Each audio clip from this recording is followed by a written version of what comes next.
Right. So now the question is, what should be like a very useful kernel function, or you can say signature function, which you can use across images?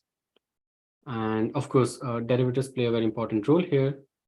And Gaussian is something which, has been shown like very, very useful in the past.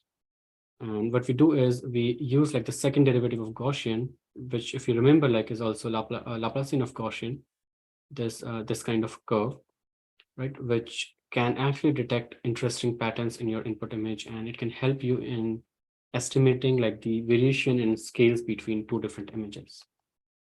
Okay, so let's try to understand how that works. So this is your first derivative of Gaussian. Again, if you compute derivative of this, you will get Laplacian of Gaussian, and that looks like an inverted hat. I think we have discussed a lot about that. And that inverted hat, inverted Mexican hat, will look something like this.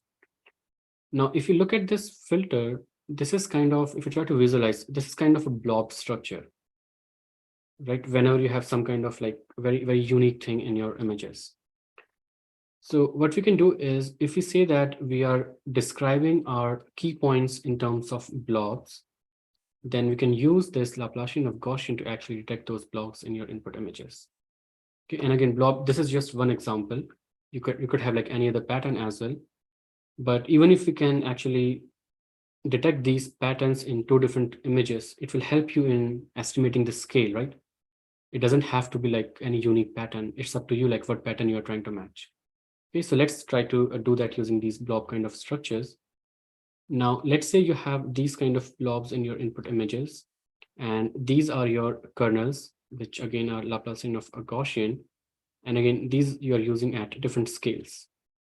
So if you will have a small blob, something like this, then if this is matching with like the size of this kernel here, you will get a very high response, right? Again, this is just filtering.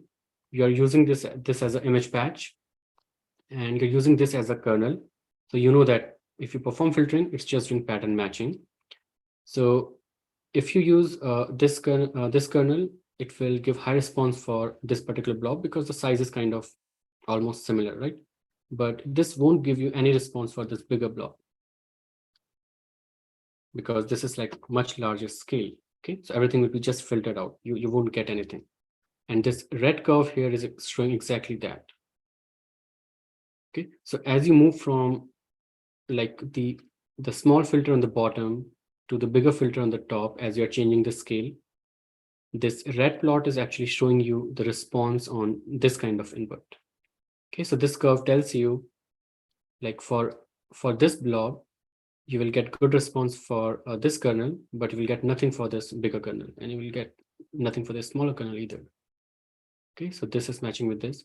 And again, if you keep increasing the size of the blob, then you can see that the kernel which will detect this blob is also going to change its scale.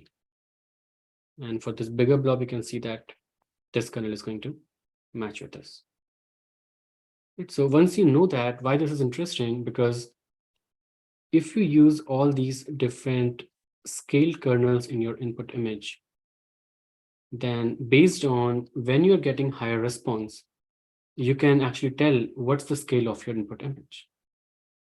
Okay, if you get high response for this, you know that, okay, the scale is much bigger. If you get a high response for the smaller kernel, you say, okay, the scale seems smaller.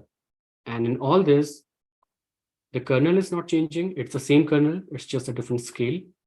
The pattern is not changing. It's the same pattern. It's just different scale.